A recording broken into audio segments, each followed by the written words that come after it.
Irmãos, está acabando, né? Há bem pouco tempo a gente estava começando aí o panorama bíblico. Começamos lá no livro de Gênesis. Quanta coisa, né? E hoje já é o 65º livro da Bíblia. O penúltimo livro. O livro de Judas. E, rapaz, que pancada para nós esse livro, né? Nesse tempo que a gente tem vivido. Eu parei, né, para fazer o estudo, a gente acaba se dedicando um pouco mais profundamente. E, rapaz, quantas verdades tem aqui, né? Quanta coisa está escrita aqui, quantos alertas para a igreja no dia de hoje. E a respeito disso a gente vai falar um pouco nessa noite. Vamos abrir lá então no livro de Judas. O livro de Judas.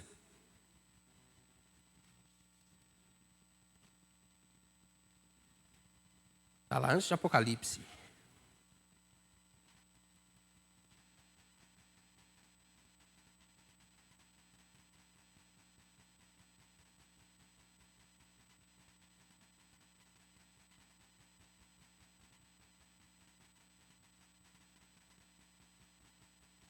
Quero ler com os irmãos 2 versículos.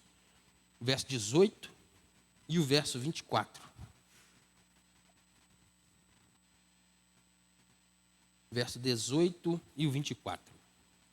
O verso 18 diz assim: os quais vos diziam, no último tempo haverá escarnecedores andando segundo as suas ímpias paixões. E o verso 24 diz assim: ora, aquele que é poderoso para vos guardar de tropeços e para vos apresentar com exultação, imaculados diante da sua glória. Amém? Deus, nós lemos agora a Tua palavra, Pai, e rogamos pela iluminação do Teu Santo Espírito, Senhor, que o Senhor possa, de fato, ó Deus, aplicá-la no nosso coração, que ela possa, Deus, achar guarida, morada, ó Deus, no nosso coração, na nossa mente, gerar transformação, ó Deus, prática nas nossas vidas. Em nome de Jesus, nos ajuda a viver, ó Deus, as verdades que hoje iremos, ó Deus, ver um pouco mais de profundidade. Fala conosco, Deus, tem misericórdia de nós, em nome de Jesus. Amém. Judas, o autor, né? É interessante, é lógico que todo mundo sabe que esse Judas aqui não é o Iscariotes, né? Mas o Judas aqui, o primeiro versículo, né? Capítulo, no verso 1. Judas, servo de Jesus Cristo e irmão de Tiago. Olha só, Judas, ele era meio irmão de Jesus, mas ele não se identifica como tal. Ele não se apresenta, ao escrever essa carta, como o irmão de Jesus, mas como o irmão de Tiago, que também era irmão de Jesus. Esse Tiago aqui é o Tiago que foi decapitado, ele foi um líder, né, muito influente na igreja, logo após a morte de... Os irmãos de Jesus não creram nele enquanto ele não foi glorificado, né? A verdade é essa, depois que ele morreu, foi sepultado, ressuscitou e foi glorificado, eles passaram então a entender quem era de fato Jesus. E Tiago, ele cita aqui irmão de Tiago, e não fala qual Tiago, porque era óbvio, né, para os leitores aqui. Acredita-se que essa carta foi endereçada, uma carta geral, uma epístola geral, mas foi endereçada aos judeus. É uma carta escrita para os judeus. Então, os judeus que estavam ali sabiam quem era Tiago. Né? O Tiago a qual ele se referia aqui não era qualquer Tiago, né? Era o Tiago também, irmão de Jesus, aquele que foi ali um grande líder naquela igreja e que foi também, né, morreu por isso, né, pelo testemunho de Cristo. A data provável dessa carta, entre 65 e 67 depois de Cristo. O que acontece? Tem uma galera aí de estudiosos que fala que ou Judas ou Pedro, a segunda carta de Pedro, um plagiou o outro. O que dizem aí, alguns estudiosos vão para essa linha, né? Alguém pegou a carta e plagiou o outro aí.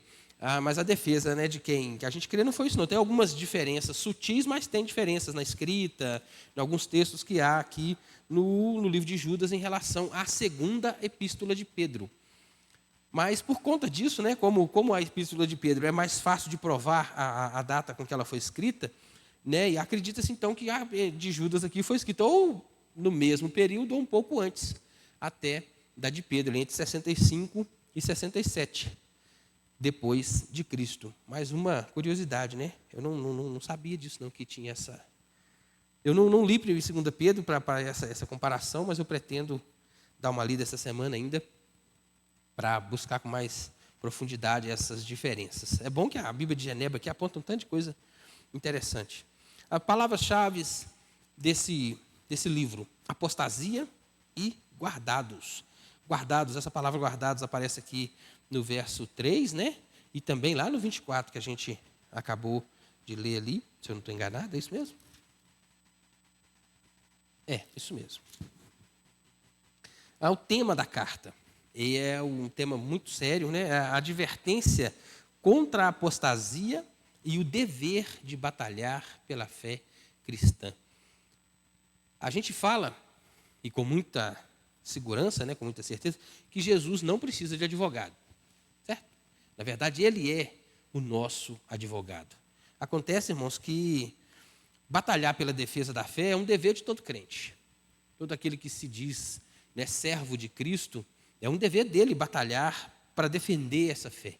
Essa fé que ele fala aqui também, a gente vai ver um pouco mais para frente, não é essa questão de eu creio em Deus, não. Essa fé aqui é, de fato, os ensinamentos dos apóstolos, a doutrina dos apóstolos. O que ele está falando aqui é defender, batalhar para guardar, para defender essa doutrina que os apóstolos nos ensinaram, deixaram para o povo. É disso que está falando. Essa é a fé que ele fala aqui, que deve ser batalhar, né, pela defesa dela.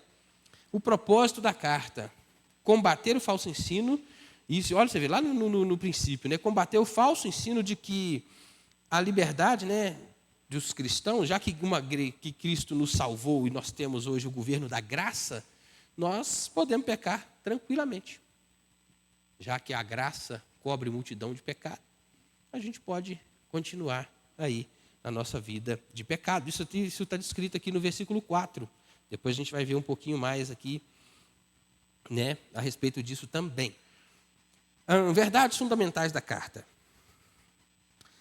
Um castigo rigoroso aguarda aqueles que se rebelam contra Deus e Cristo. Você vai ler a carta, você vai entender isso aqui claramente, fica bem claro mesmo. Versículo 5 ali, a partir do 5, 7, 8, versículo 9 também fala, né, de Sodoma e Gomorra, como é que foi o castigo que eles sofreram. Isso está bem claro na carta. Todo aquele que se rebelam contra Deus, contra a igreja de Deus, vai sofrer um castigo bem severo. Outra verdade fundamental: os cristãos devem resistir com vigor aos falsos mestres na igreja. Isso é muito importante, a gente tem que estar ligado nisso aí. A liberdade cristã e a livre graça de Deus não dão aos cristãos licença para pecar. Isso também é uma verdade dessa carta. Outra coisa: os cristãos são responsáveis por procurar ativamente fazer boas obras e crescer espiritualmente. É um dever meu e seu, procurar andar nas boas obras, que Efésios fala, né, que Deus fez para que a gente andássemos nela de antemão, antes da fundação do mundo. Essas boas obras foram criadas para que eu e você andássemos nelas. E também crescer espiritualmente. É o dever de todo crente buscar isso, né? Andar por esse caminho, trilhar esse caminho. Porque a gente foi chamado para crescer. Uma criança não cresce. Até Paulo, né, fala isso, alguns outros autores, ao Pedro, eu acho que fala da questão do leite espiritual. É Paulo, né, que fala do leite espiritual, depois do alimento sólido. A gente precisa crescer espiritualmente falando. Versículos chaves, a gente leu os dois, o verso 1 ao verso 18, né, e o verso 24. E agora as divisões do livro. Como é uma carta pequena, eu vou tentar aqui a gente estudar os versículos aqui. Eu vou tentar o mais breve possível, porque se for breve demais também a gente acaba pulando alguma coisa, né? E conto com a participação dos irmãos aí, tá? Pode parar a hora que quiser, levanta o dedo aí, fala, que a gente está aqui para aprender juntos. A primeira parte: guardados em Cristo. Olha que legal. Versículos 1 e 2. Judas, servo de Jesus Cristo, irmão de Tiago, aos chamados, amados em Deus, guardados em Cristo Jesus, a misericórdia, a paz e o amor vos sejam multiplicados. Judas, servo de Jesus Cristo, aos chamados. Olha como é que já está inclusa aqui a doutrina da eleição. Jesus Cristo não falou que ninguém vem a mim se do Pai não me for dado, está aqui, nós fomos chamados por Deus, eu, você e quantos outros crerão no nome de Jesus, fomos chamados, né, por Deus. Ele fala, os chamados, amados em Deus Pai e guardados em Cristo Jesus. Nós fomos chamados porque Deus nos amou. Essa é o que está, essa intenção aqui, né? Chamados porque Deus nos amou e resolveu nos chamar para o reino do seu Filho e guardados em Cristo Jesus. Se uma vez chamados porque Deus nos ama, esse mesmo Deus há de nos guardar. Ele há de nos livrar dos problemas que vierem, das complicações que vierem, principalmente aquelas que decorrem, né, a respeito da nossa fé, da fé em Cristo Jesus. Toda dificuldade, todo problema que você tiver aí, que for, né, por guardar a fé em Cristo, por manifestar o seu amor a Cristo, pode ter certeza que Ele está te vendo aí, e isso não vai ficar em vão, isso não será em vão. O próprio Cristo garante isso, né? Isso é a ideia de morrer para nós mesmos e de viver para Cristo. Olha outra coisa, né? Aqui ele fala quem são, para quem ele está escrevendo a carta, e depois ele fala, né? Primeiro ele fala quem somos e fala do que temos. Misericórdia, paz e o amor. Essa misericórdia e paz aqui era uma espécie de cumprimento que os judeus, era muito comum entre os judeus. Assim como nós falamos hoje graça e paz, naquele tempo era muito comum essa saudação, misericórdia e paz. Mas ele acrescenta aqui o amor, vos sejam multiplicados. O que temos de Deus? Misericórdia ou graça, né? Porque Deus não nos trata como deveríamos ser tratados. Essa é a grande verdade. Ele fala que nós somos chamados, amados em Deus, guardados em Cristo. Mas por quê? Porque recebemos da parte de Deus a misericórdia, que nos faz ter paz com Deus, porque foi isso que Cristo fez, né? Nós estávamos em guerra com Deus, então a misericórdia de Deus traz a paz com Ele mesmo, promove a paz com Ele mesmo. Uma vez tendo paz com Deus, nós também experimentamos da paz de Deus. A gente consegue, né, viver em paz mesmo em meio a tantas tribulações aí, porque a paz que vem do Senhor é que nos guarda, né? A paz que excede todo entendimento, lá de Efésios. Também, e o amor vos seja multiplicado. O amor é a grande causa de tudo isso, né? O amor, de novo, ele é o que faz com que tudo isso seja possível, porque Deus nos amou. Ele nos chamou, porque Deus nos chamou, Ele nos guarda, Ele nos trata com misericórdia e nos dá a paz. Primeiro, paz com Ele mesmo e paz para que a gente possa viver aí a nossa caminhada cristã. A segunda divisão do livro, a segunda parte, né? Versos 3 e 4, declaração de guerra aos apóstatas. Eu li no livro que eu estava fazendo um estudo, que eles chamam essa carta aqui também de Atos dos Apóstatas. Porque como tem Atos dos Apóstolos, né? Alguns denominam essa carta aqui de Atos dos Apóstatas. Eu achei interessante e eu achei válido falar isso aqui. Eu não anotei, mas ficou gravado. Versículo 3 e 4, declaração de guerra aos apóstatas. Amados, quando empregava toda a diligência em escrever-vos acerca de nossa comum salvação, foi que me senti obrigado a corresponder-me convosco, exortando-vos a batalhardes diligentemente pela fé que uma vez por todas foi entregue aos santos. Pois certos indivíduos se introduzem com dissimulação, os quais desde muito foram antecipadamente pronunciados para condenação. Homens ímpios que transformam em libertinagem a graça de nosso Deus e negam o nosso único soberano e Senhor Jesus Cristo. A intenção de Judas parece que era escrever uma outra carta para esses irmãos, né? Que, amados, empregava toda a diligência em escrever-vos acerca da nossa salvação comum. Acho que Judas queria falar aí, né, da doutrina da salvação, da eleição, de como é que tudo isso acontece. Acho que era uma intenção que ele tinha, mas por força, né, foi obrigado foi que me senti obrigado a corresponder-me convosco, exortando-vos a batalhardes diligentemente pela fé, uma vez por todas foi entregue aos santos. Essa fé, como eu disse, é o ensino dos apóstolos, é o próprio evangelho. E ele diz que essa fé foi entregue uma vez por todas. Ou seja, não há outro evangelho. Não tem outra fé, não tem outro estudo, não tem outra doutrina, senão essa fé que eles receberam. E por que ele se sentiu constrangido a escrever? Porque alguns indivíduos foram introduzidos na igreja com dissimulação. Pessoas falsas, lobo em pele de cordeiro. Alguém que usa uma máscara, né, que não mostra quem é de fato. Olha só, eles foram introduzidos, né, homens já que para condenação, segundo os Judas, e que eles fazem? Querem transformar em libertinagem a graça de nosso Deus. O que é a graça, irmãos? A graça é a liberdade. Cristo, se o Filho vos libertou, verdadeiramente sereis livres. Nós somos livres. É a ideia daquela que eles falam, né? Eu posso não. Como é que é? Como é que é? Posso não e eu não posso. Eu não posso e eu posso não. O pecador, o ímpio, ele não pode. Ele não pode deixar de pecar. Ele não pode deixar de praticar os atos que ele pratica. Ele não pode deixar os vícios de lado. Ele não tem em si essa força. E eu sou prova disso. Foram anos e anos, né, tentando me libertar do vício do cigarro aí. Mas a gente não tem força em nós mesmos. A gente para um tempo, volta um tempo e tal, porque nós não temos essa capacidade. Mas o crente, ele pode não. O crente pode não fumar, o crente pode não beber, o crente pode não prevaricar. Aquele que tem Jesus no coração, ele pode não, ele tem poder para escolher, para dizer não para essas coisas. Essa é a verdadeira liberdade.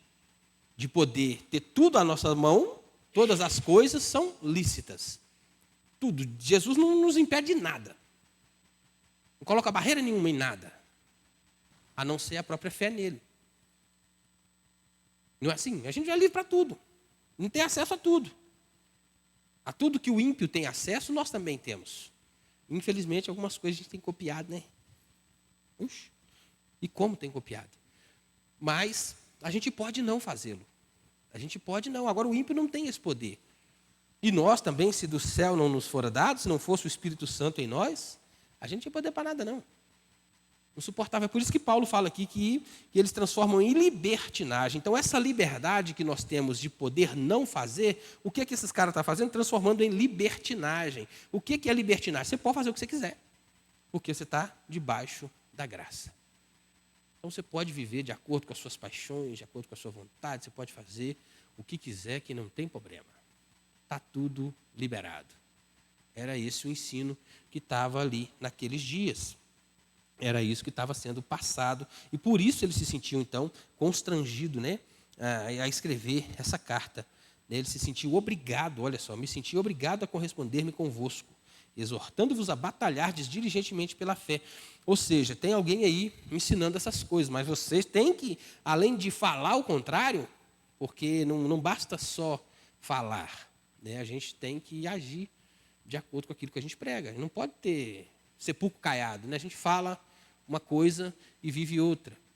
De vez em quando a gente solta umas dessas aí, né? A gente somos imperfeitos ainda, mas precisamos procurar não só falar aquilo que é verdade, e a verdade é o Evangelho, mas também praticar a verdade que nós falamos e ser contra tudo isso que está sendo pregado. E o politicamente correto é perigosíssimo, gente, é perigosíssimo. Porque a gente não pode falar isso porque está condenando o irmão. Você não pode falar isso porque você está tirando a salvação. Não, o irmão não é salvo. Não é nada disso. Porque hoje você não pode falar nada, né? Pode, não pode. Não pode chamar a atenção do casal do namorado. Não pode aconselhar um casal, dependendo do jeito que você for falar. Até um líder, muitas vezes, né, não aceita ser chamado a atenção. Um presbítero que a hora escorrega aí, ou um diácono que dá um vacilo, e dependendo de quem for, e a pessoa for falar, mas quem é você para falar comigo? Desse jeito, né? Em nome do amor. Isso está mais para frente aqui, Paulo. Sabe, a gente não pode mais chamar a atenção de um filho. Hoje eu vi uma menina dando umas palmadinhas na menina dela na padaria lá, e o povo achando ruim com a mãe. Entende como é que estão as coisas? Tá aí, o caminho é esse, o negócio é esse. O problema é que quando aquela menina crescer e fizer algo contra alguém, vai falar, isso aí não teve mãe, não. É por aí. O caminho é esse. Né? A terceira parte, versículos 5 a 7, exemplos históricos do julgamento dos apóstatas. Olha só o que ele fala. Ele fala no versículo 4 aqui, né, que eles entraram com dissimulação, transformando em libertinagem a graça de Deus, mas também fala que foram antecipadamente pronunciados para esta condenação. Homens ímpios. Aí aqui ele vem falar dessa condenação, dos versos 5 ao 7. Ó. Quero, pois, lembrar-vos, embora já estejais cientes de tudo, uma vez por todas, que o Senhor, tendo libertado um povo, tirando-o da terra do Egito, destruiu depois os que não creram. E a anjos, os que não guardaram seu estado original, mas abandonaram seu próprio domicílio, tem guardado sob trevas, em algemas eternas, para o juízo do grande dia, como Sodoma e Gomorra e as cidades circunvizinhas, que, havendo se entregado à prostituição, como aqueles seguindo após outra carne, são postas para exemplo do fogo eterno, sofrendo punição. Ele aqui então fala da punição que vai ser dada a esse povo. E ele usa exemplos do próprio povo de Deus, daquilo que Deus fez com o seu próprio povo, para garantir que isso vai acontecer com aquele que não crê. Porque se Deus não poupou os seus, imagina o resto. Né? Tem um texto que fala, né, se as oliveiras naturais foram cortadas do ramo, cuidado vocês aí que são oliveira brava que foram enxertada, porque também pode ser cortado. Isso é João, né? Eu não lembro o capítulo, mas é João falando a respeito disso aí, que Cristo é o agricultor, né, que Deus é o agricultor e Cristo é a videira. E nós estamos enxertados nele. Ele cita o exemplo do povo que saiu do Egito, né? Lembra lá do pessoal que saiu do Egito ali, naquele episódio dos espias, que foram mandados lá e voltou, e aí pôs medo no povo, o povo não quis ir. Aí uma galera se perdeu, foi 40 anos, uma geração inteira se perdeu por causa daquela ali. Por quê? Por que se perderam? Porque não creram em Deus. E aqui cita, né, os anjos. Olha só, até os anjos que foram criados por Deus, e a gente sabe quem são esses anjos, né? O diabo e a sua tropa aí. Estão guardados sob trevas, aguardando o dia do juízo. Olha só, as grandes, né? O povo eleito de Deus, os anjos, aquelas criaturas que a gente nem sabe como são, mas que são descritas aí. Tem um autor do Antigo Testamento, um profeta, eu não sei se é Ezequiel, que fala, né, dos trajes como anjo de luz e tal, de como são grandiosos os anjos ali. Até eles foram condenados porque se rebelaram contra Deus. E aí cita Sodoma e Gomorra. Sodoma e Gomorra como exemplo de fogo eterno, né? E fala ali, havendo se entregado à prostituição, como aquele seguindo após outra carne. Essa prostituição de Sodoma e Gomorra aqui não é essa prostituição bíblica, né, de pessoas que adoram outros deuses no lugar do Deus verdadeiro. Essa prostituição aqui é prostituição carnal mesmo. É coisa de carne mesmo que ele fala aqui. Inclusive, o grande pecado de Sodoma e Gomorra era o homossexualismo, a homossexualidade. A prática ali era essa. Se você for lá em Gênesis, capítulo 4, né, versos... rapaz, eu sei que vai até o verso 19. A narrativa dos anjos que foram dali para tirar Ló de Sodoma. E o que o povo queria fazer com eles?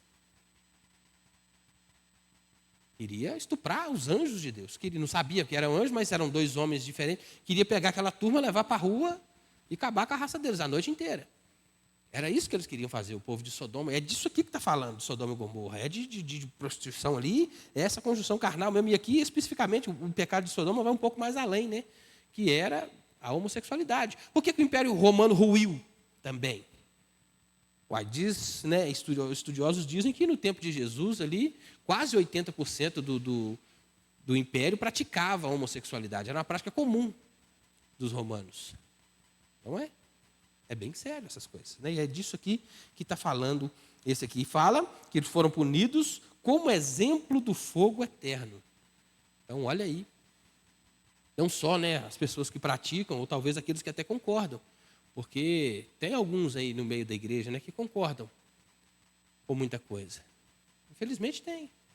Tem igrejas, né, que se perderam, inclusive a igreja presbiteriana norte-americana, né, é permitido o casamento homossexual lá. Normal essa prática lá. Então a gente precisa estar ligado e combater. Está errado, cara. Não tem essa ideia. Porque hoje, assim, a pessoa, se ela ama um cachorro, ela pode casar com um cachorro e está normal. Se ela ama o outro homem do mesmo sexo, pode casar com ele que está normal. E o problema é que dão nomes para essas coisas de casamento. Casamento, gente, é homem e mulher.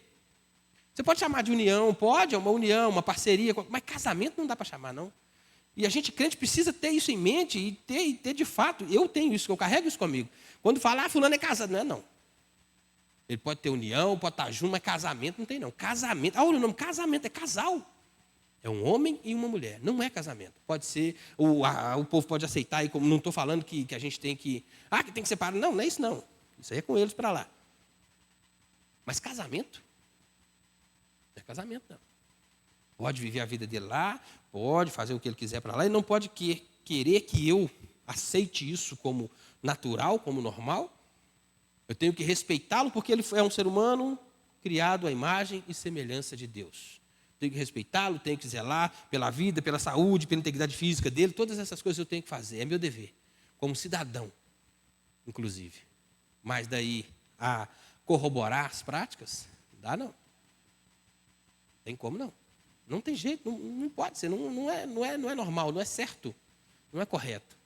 E a gente precisa se posicionar, e cada vez está ficando mais difícil nos posicionar contra isso. Porque vai sofrer na carne. Talvez aí no seu emprego, talvez aí na sua escola, algum professor vai te perseguir, algum colega vai, algum colega de trabalho. Talvez tem gente que perde até emprego por causa dessas coisas. Aquele que quiser vir após mim, negue-se a si mesmo, tome sua cruz e me siga. A gente precisa estar preparado para essas coisas e estar disposto a isso. Muitas vezes preparado a gente até está, mas a disposição tem hora que falta. Oremos por isso, né? Pedir a Deus direção para que a gente possa fazer a vontade dele e da maneira dele, porque muitas vezes, né, a gente é meio turrão, eu sou meio brutão, explosivo, acho, né, que estou fazendo o que é correto e pode estar fazendo errado também. Pode ser.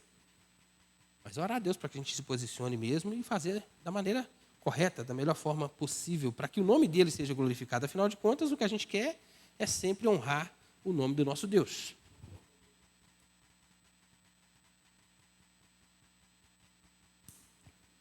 É isso aí, Romanos 12, 1. Muito bom.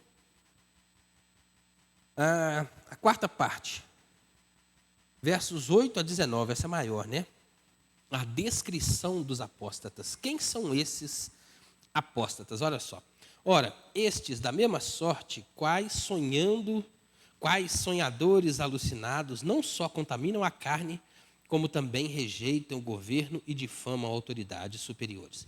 Contudo, o arcanjo Miguel, quando contendia com o diabo e disputava a respeito do corpo de Moisés, não se atreveu a proferir juízo infamatório contra ele.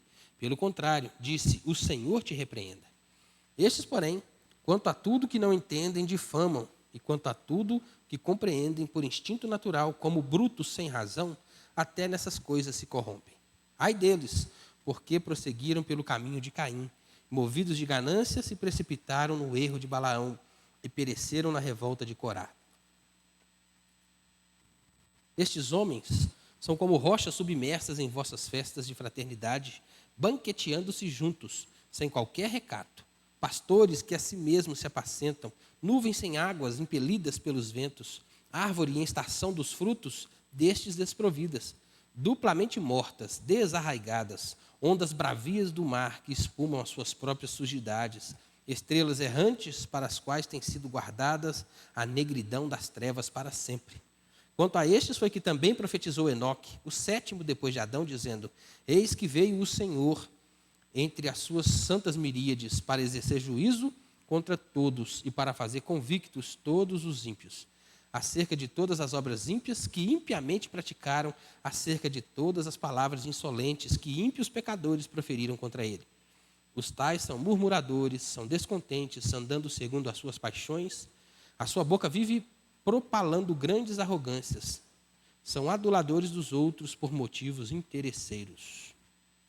Vós, porém, amados, lembrai-vos das palavras anteriormente preferidas pelos apóstolos de nosso Senhor Jesus Cristo. De novo, o mesmo que ele fala no versículo 3, ele fala aqui agora no verso 7. A fé do versículo 3 é essa aqui, ó, que guardais as palavras anteriormente proferidas pelos apóstolos de nosso Senhor Jesus Cristo. os quais vos diziam no último tempo, no último tempo haverá escarnecedores andando segundo as suas ímpias paixões.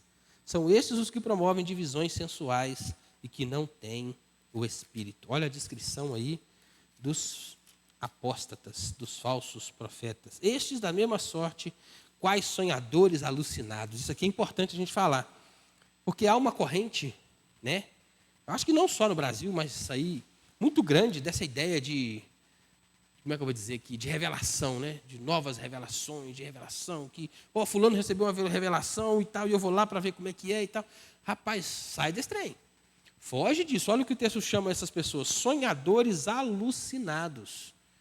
Pessoas que por causa de um sonho, tem gente que vive assim. Nossa, essa noite eu sonhei com isso, isso, isso. Aí vou procurar significado do sonho. O sonho era isso, o sonho era aquilo outro, o sonho era aquilo. E, rapaz, toma cuidado com isso. Toma cuidado com isso. E a Bíblia chama eles de alucinados. O povo anda atrás de tanta coisa, Rapaz, já basta a revelação que Deus nos deu, que é a Bíblia, que para a gente já é muita coisa para a gente compreender. E o povo ainda anda caçando um tanto de coisas novas. E não só contaminam a carne, como também rejeitam o governo e difamam autoridades superiores. Olha só, essa contaminação da carne aqui é essa ideia de impureza mesmo sexual. E também, né, não rejeitam governos superiores. Olha só, rejeitam tanto o governo aqui, pode estar diretamente falando do governo de Deus, mas pode ser também o governo aí de pessoas a qual Deus deu autoridade, porque o versículo seguinte fala exatamente disso, olha só. Contudo, o arcanjo Miguel, quando contendia contra o diabo e disputava a respeito do corpo de Moisés, não se atreveu a proferir juízo inflamatório contra ele. Ele dá o exemplo de Miguel contendendo com o próprio Satanás. O coisa ruim, o capiroto, o cramunhão estava ali diante do arcanjo Miguel, e nem contra ele Miguel proferiu alguma palavra. Antes, né, o Senhor te repreenda.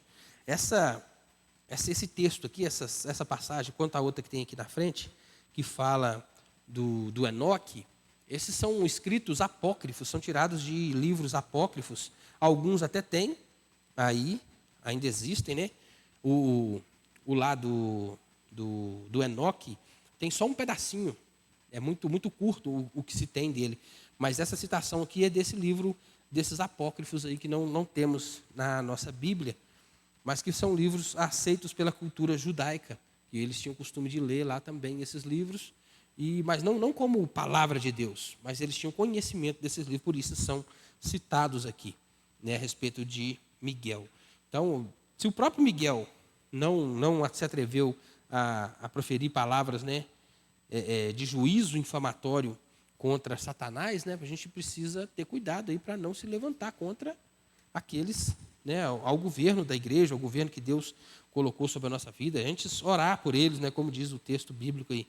A gente precisa estar ligado nisso aí. Ora pela sua liderança, ora pelo seu pastor, ora pelo seu diácono, pelo seu presbítero, né? Se tiver debaixo da palavra de Deus, a gente sempre fala isso. Obedece, porque é melhor se obedecer do que colher frutos ruins depois, né? A gente tem que tomar esses cuidados. Estes, porém, quanto a tudo, que não entendem de fama, quanto tudo que compreendem por instinto natural, como brutos sem razão, até essas coisas se corrompem. Você já tentou, quer ver, discutir com alguém, debater com alguém a respeito de alguma coisa aí fora, de alguma coisa que ele acha que está errado e tal, e aí, de repente, a pessoa começa a fazer chacota de você, porque você está defendendo a fé cristã? Você fala de Deus, rapaz, isso é coisa do passado, a Bíblia não é verdade, a Bíblia é isso, e começa a rir da gente e tal. É mais ou menos disso que ele está falando aqui. É as pessoas que se acham dona da verdade, dona da razão, que eles sabem tudo, né? Que eles acham que sabem tudo. E aquilo, você vê, o que não compreendem, difamam. E tudo que compreendem, por instinto natural, como brutos sem razão, a estas coisas se corrompem. Eles se agarram naquilo, e a gente que defende a nossa fé, que defende a verdade, somos por eles taxados aí de louco, né, de doido, muitas vezes, ultrapassado. Isso é coisa antiga, isso já não existe mais, isso não tem valor mais. Quantos cristãos, né, a gente vê aí falando que o Velho Testamento não vale mais, que muita coisa aí não vale mais. Aí a gente pergunta para ele, mas e o Salmo 23? Tem valor para você? Salmo 91 ainda serve para você? Por que é seletivo, né? Quanto ao que serve do Velho Testamento e ao que não serve? Tem Bíblias aí, Bíblias famosas já, que estão sendo impressas com textos bíblicos faltando já. Tem uma aí famosona que Mateus, rapaz, esqueci. Eu vou lembrar. Um texto de Mateus lá foi tirado. Versículo 21 do capítulo 17, eu acho. Na tradução, na Bíblia Nova, já veio sem. Então a gente tem que estar ligado nisso aí. Está de fato preparado para defender a nossa fé. O versículo 3 aqui, ó. Empregar com toda a diligência. A gente precisa batalhar diligentemente pela defesa da nossa fé. Precisamos estar ligados nisso. Tem coisas nos cercando, acontecendo, e em nome do politicamente correto a gente muitas vezes não debate, a gente não fala, a gente não quer comprar briga, a gente não quer dar a cara a tapa, a gente não quer ser taxado disso ou daquilo, né? Ou não quer estar na mira de alguém, ou determinada fala, mas a gente precisa estar dispostos, né? Ai deles, porque prosseguiram pelo caminho de Caim. Qual foi o pecado de Caim, gente? Qual foi o erro de Caim antes de matar o irmão, é claro? Depois ele matou o irmão. A verdade é que Caim queria servir a Deus do jeito dele. Essa é a verdade. Ele queria servir a Deus da maneira que ele achava correta. O irmão foi lá e deu o melhor do rebanho. Ele pegou lá, como ele era do campo, pegou as sementes, as frutas, o que tinha lá, mas não foi o melhor, não foi a primícia, não foi o de melhor que ele produziu. E achou que Deus deveria aceitar.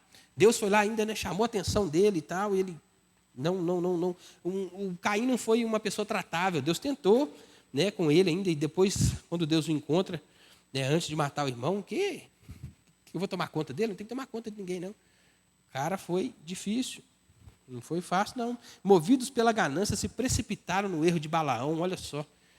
Balaão se vendeu. A ideia dele foi essa, ele foi comprado, né? Se vendeu e levou o povo de Deus a pecar ali com aquelas mulheres, que a gente lembra do texto lá. E a revolta de Corá. Esse aqui, para mim, talvez o mais sério, né? Alguém que se levantou, de fato, contra uma autoridade instituída por Deus. Moisés era aquele homem que foi instituído por Deus ali. Corá e mais Datã e Abirão, não é isso? A turma lá que juntou para ir contra eles. Eles foram 250 pessoas, que se levantaram contra Moisés. E o que aconteceu? A terra abriu e engoliu todos eles. Então, mais uma vez, confirmando que eles vão se levantar, que eles vão aparecer, que eles vão trabalhar, que eles vão intentar, mas da mesma forma, Deus também vai tratar com eles. Versículo 12, estes homens são rochas submersas. Olha só que essa ideia de rocha submersa, para eles aqui era muito mais fácil entender. Nós, como somos mineiros, nem mar não temos, então fica mais um pouco mais distante da nossa realidade. Mas essas rochas submersas aqui eram os, como é que é o nome? Recifes, né? Aquela coisa do mar mesmo, aquela rocha que fica perto da água ali, que pode afundar uma embarcação. É isso que ele está falando. Esse tipo de gente pode afundar aí o barco de vocês. Fala que eles estão nas festas, nessas festas que tinham dos crentes ali, nos banquetes que os crentes faziam, essas pessoas chegavam ali, entravam ali no meio e ia enfiando falsos ensinos, falsas doutrinas no meio do povo. Banqueteando-se junto, pastores que a si mesmos se apacentam. Eles não estão nem aí para as ovelhas. O negócio do cara é encher o bolso. Ele está preocupado com ele. Ele quer da ovelha a lã, a carne. O que mais dá para aproveitar da ovelha, hein? O que puder aproveitar é o que ele quer da ovelha, é isso. Ele quer tirar da ovelha a lã, ele quer tirar a carne, ele quer tirar... O que puder tirar da ovelha, é isso que ele quer para ele. A pessoa que a si mesmo se apacenta. Nuvem sem água, olha outra ideia, Naquele tempo, o povo muito agricultor, a economia ali girava em torno de agricultura. Então, tinha um determinado período do ano que o cara ia plantar. Ele olhava para o céu, via uma nuvem ali, opa, está na hora, de plantar. Aí, de repente, ia lá, cavava a terra, fazia que tem tudo, e a nuvem ia embora e não caiu uma gota d'água. É disso que ele está falando. Esses falsos mestres são assim. Chegam com aquela pompa, com aquela aparência, e prometem um tanto de coisa, e que Deus vai te dar isso, que Deus vai te dar aquilo, que você vai ser bem-sucedido, que isso, que aquilo, que não sei o quê, não sei o quê. Depois que passa, o vento vem e leva. Cadê? E a chuva? Não veio, Outra figura que ele usa, árvores em plena estação de frutos, destes desprovidas, duplamente mortas, desarraigadas. A árvore não só, por isso que duplamente morta, não tem fruto, mas também não tem raiz. Está ali, só um empurrãozinho e puf, cai. Está morto.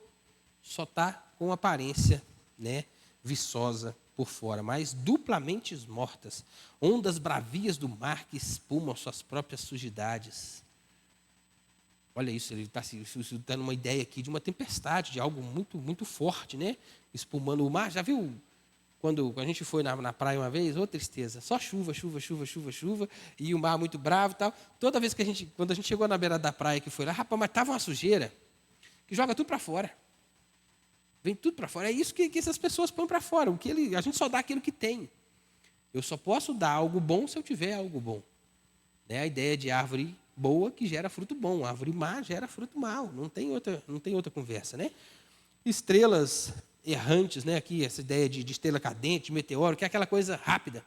Aquele brilho rápido, sabe? Que passa ali e puf, acabou. A quinta divisão. Eu já estou quase acabando. Tem mais para ver aqui. Quantas horas? 9 horas, já não está na hora de adiantar aqui para a gente. A quinta divisão vai dos versos 20 ao 23, né? Fala das defesas contra os falsos apóstatas, né? Contra os apóstatas aí. Como se defender deles, então?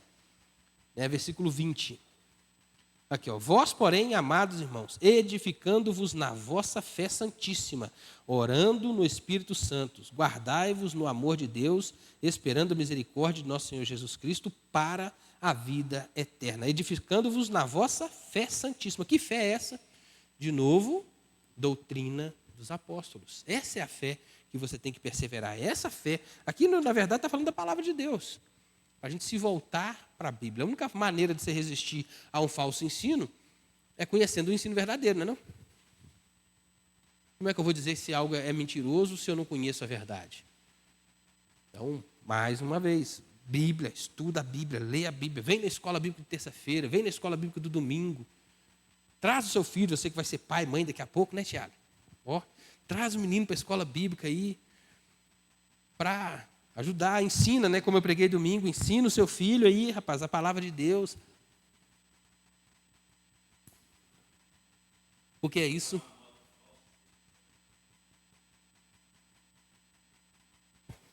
Você saber qual que é a falsa, né? E tem alguns que se enganam, viu, Paulo? A Roseli recebeu a nota falsa de um banco uma vez, no caixa de banco. Deu um probleminha, né? Foi lá tentar receber de volta, deu um problema. Não, mas ainda bem que tem a filmagem, no banco tem as filmagens, está tudo lá, fala, filma aí, foi a moça que me deu. Olha lá a filmagem lá. Sexta parte, versos 24 e 25. Aí essa grande promessa, né, de que nós seremos guardados. Gente, vale a pena demais lutar pela fé cristã, porque o prêmio, o que aguarda, o prêmio da soberana vocação, que é Cristo Jesus, não tem nada que se compara a ele. Não tem nada que vale mais a pena do que a certeza de ter uma vida eterna ao lado do nosso Senhor e Salvador. Versículo 24 e 25. Ora, aquele que é poderoso para vos guardar de tropeços e para vos apresentar com exultação, imaculado diante da sua glória. Ao único Deus, nosso Salvador, mediante Jesus Cristo, Senhor nosso, glória, majestade, império e soberania, antes de todas as eras, e agora e por todos os séculos. Amém. É esse aí o livro de Judas. Tinha um pouquinho mais para falar dos versículos aqui, mas o tempo ficou meio apertado. Se alguém tiver interesse, dá uma lida em casa. E vale a pena demais ler essa carta. Comparar, e eu vou fazer essa leitura da segunda de Pedro lá também, para ver aí se tem tantas semelhanças assim mesmo. E é isso. Vamos orar, irmãos? Deus, o Senhor é bom, a sua misericórdia dura para sempre, de geração em geração, é a sua fidelidade. Cremos, ó Pai, nessas verdades.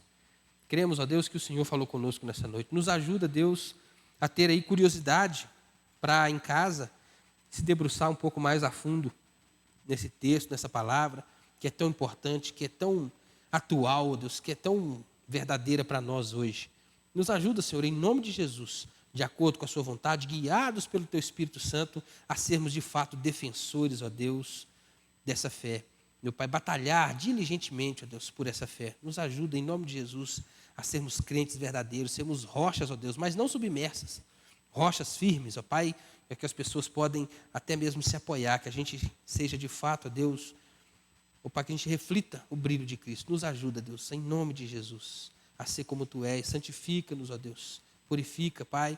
Trata, Deus, em nós os nossos pensamentos, muda o nosso jeito de pensar, o nosso jeito de ver o mundo. Coloca, Deus, os óculos da Bíblia nos nossos olhos para que a gente possa ver o mundo, ó Deus, aos Teus olhos, Pai, da maneira como o Senhor vê. Nos ajuda, Deus, em nome de Jesus, a fazer diferença também, a sermos luz e sal onde estivermos. Não nos deixe corromper, meu Pai, mas como está escrito aqui também, não teve tempo de falar, nos ajuda a ser aqueles que vão, ó Deus, se preciso for, até no incêndio, para tirar aqueles que estão sendo queimados. Em nome de Jesus, nos ajuda a ser âncoras do Senhor, ó Deus, no mundo onde tantos estão morrendo afogados, perdidos, Deus, nas suas próprias vontades. Tem misericórdia de nós, nos abençoa, Deus, nos ajuda a nos manter firmes, ó Deus, nessa caminhada. Em nome de Jesus e para a glória dele, amém.